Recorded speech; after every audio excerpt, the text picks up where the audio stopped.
Clues Sorrow. A Blue's Clues lost episode creepypasta.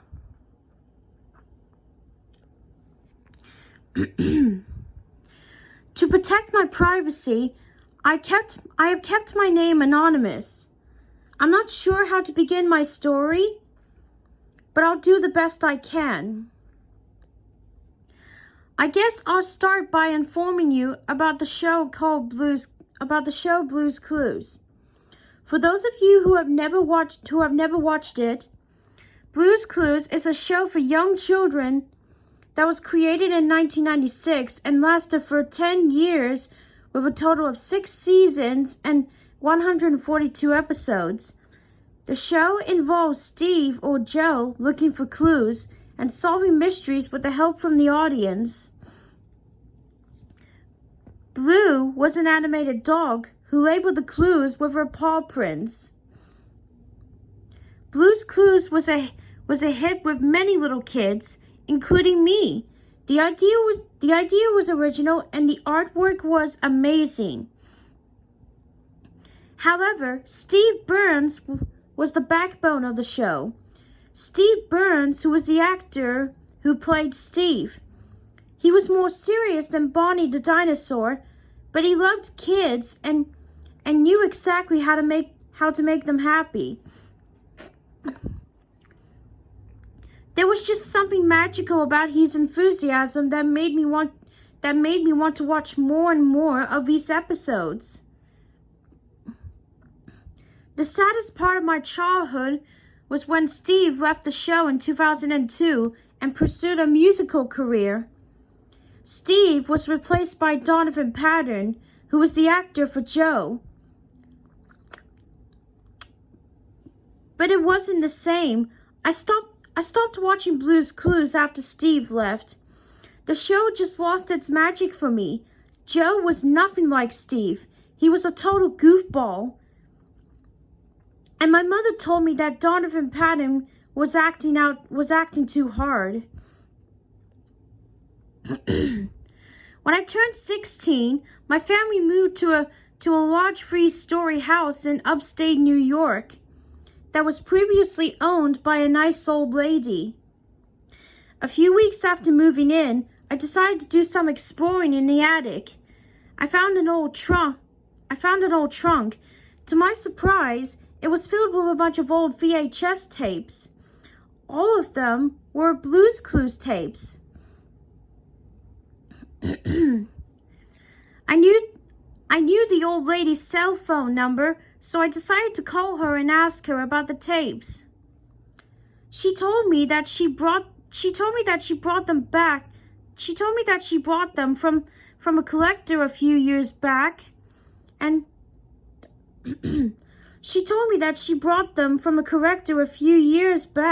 for her little grandson to watch. After I thanked her and hung up, I emptied the trunk before checking the tapes. All of them had episodes that I already watched, except for one.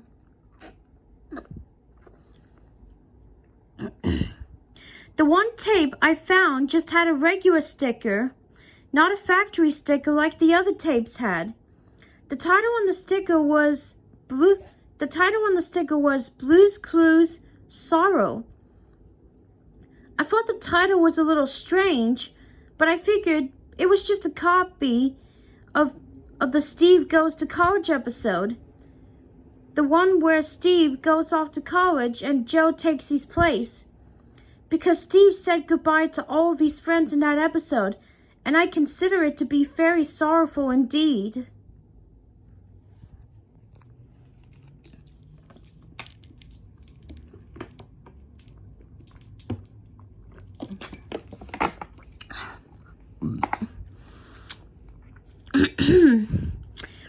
When my parents went on their anniversary trip and left me in charge of the house one night,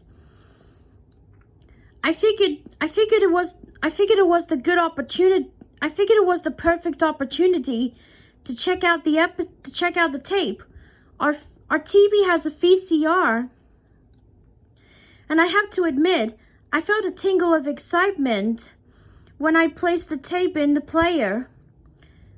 I was about to relive my childhood memories of watching Blue's Clues. I didn't care that I was too old to watch it. I knew for sure that I would enjoy it.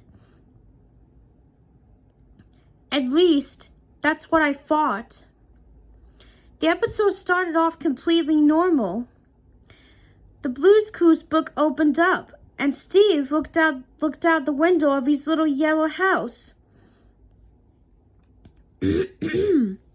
Hi out there, it's me, Steve. Have you seen Blue? Wait, she's not here? Well, come on in. The front door opened, and Steve was in the living room, looking concerned. I need to tell you something important. Blue is at the vet, and she's having an operation on her heart. I hope she's okay. Steve stopped talking and looked down at the floor. The scene ended. The next scene showed Steve at the vet. He sat in the waiting room without making a sound. He did nothing but stared at the doors which led into the operating rooms. A surgeon opened the door. But she wasn't an animated character. She was a real person. She whispered in Steve's ear, but I could hear everything she said. Her heart stopped beating. We tried our best, but we couldn't get it to beat again. I'm sorry. The scene ended. The next scene started with a title card saying that a month had passed after Blue's funeral. A deep voice spoke. There are 5 stages in the grieving process: denial, anger, bargaining, depression, and acceptance. The voice said, Steve will experience 3 stages all at once: depression, anger, and mental illness. Steve was in his room, lying in bed. He began to cry, and the color of the episode turned black and white, like a depressing old photograph. Steve cried so hard his breathing grew shallow. The scene ended. The next scene showed Steve sitting up on his bed. He stopped crying, but his face was now red and his teeth were clenched tightly. He held his stuffed anteater, Horace, with both hands. He screamed, Boo! At the top of his lungs. His scream sent chills down my spine. Steve ripped off Horace's head, and black ooze squirted out of the stuffed animal's neck. Steve threw Horace in a fit of rage. When the anteater landed, its ooze completely covered the floor. I fought the urge to vomit. Against my better judgment, I decided to keep watching.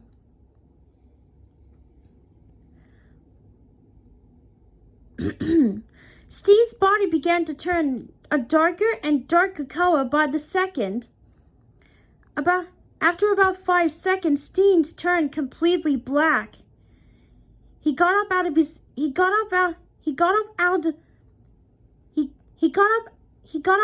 bed, walked out of the bedroom, and walked into his living room. I thought he was going to sit in his big red thinking chair, but he didn't. He stood in front of the chair.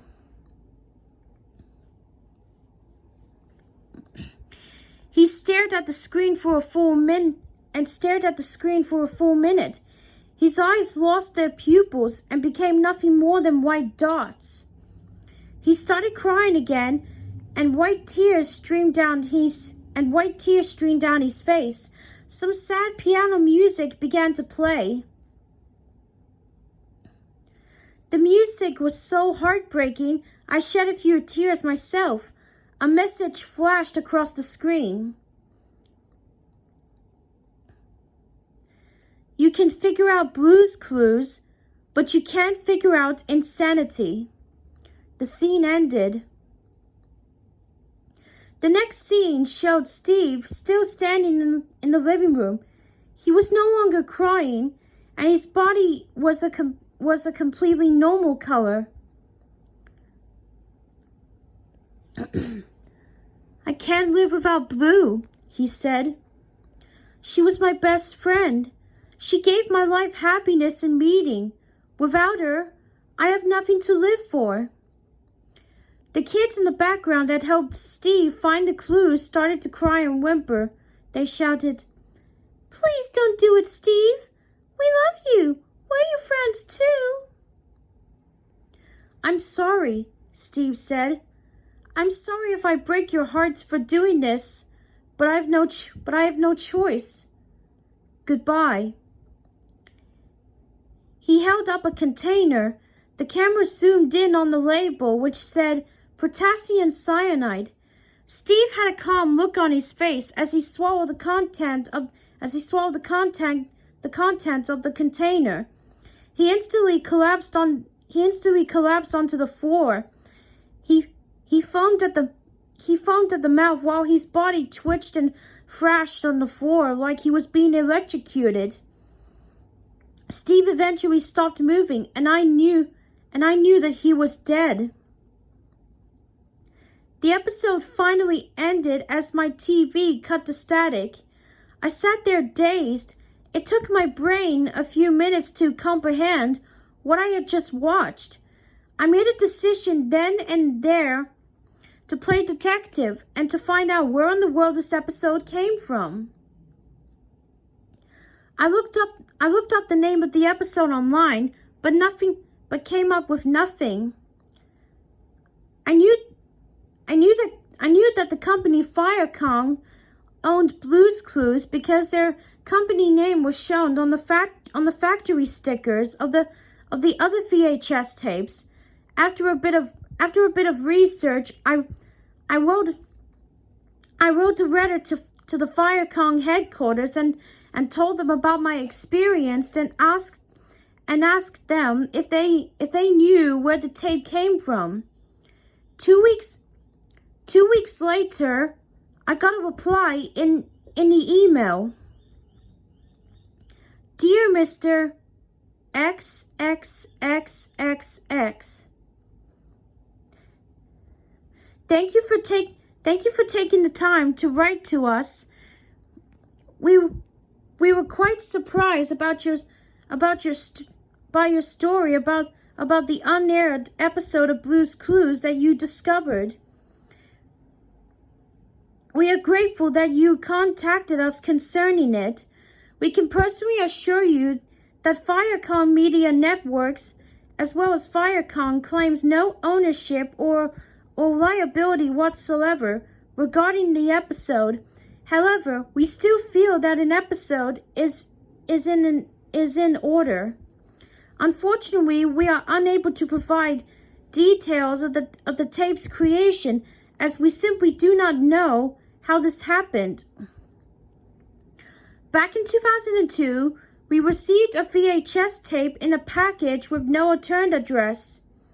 The words Mr. Ted were written on the package, along with the tape. That there was a letter from Mr. Ted stating that he was the biggest fan of the Blue's Clues series and asked for our approval to air his fan-made creation on television. We were quite flattered that a fan would send us a fan-made episode for airing. However, when our editors viewed the episode for refinement, they were quite appalled by its nature. A few of the staff who viewed the episode unbelievably went into shock and had to be transported to the emergency room immediately. Due to the horrifying content, We had absolutely no plans to air this episode. We passed the tape to a private collector, but we were dismayed to discover that he had many copies made. We ask that you please do not release the contents of the tape or this letter to the public, as we do not want to upset the viewers who love and support our shows for young children. With warm regards, Michael D. Frickris, Executive Vice President, General Counsel, and Secretary. Questions bounced around inside my head, and they still do to this day. Who is Mr. Ted? How was he able to create this demonic episode?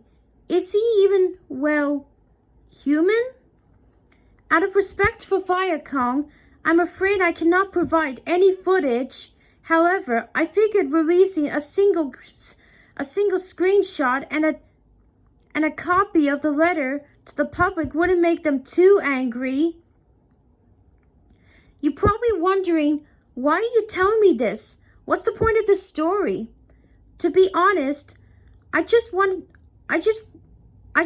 to get it off my chest.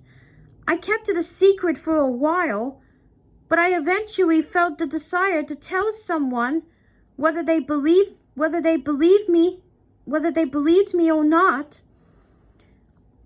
A part of my brain told me to throw away the tape and the letter, but I kept both of them in my closet to remind me that what I experienced was real. Excuse me. I now realized that some so-called fans of TV shows are not as normal as you might think they are.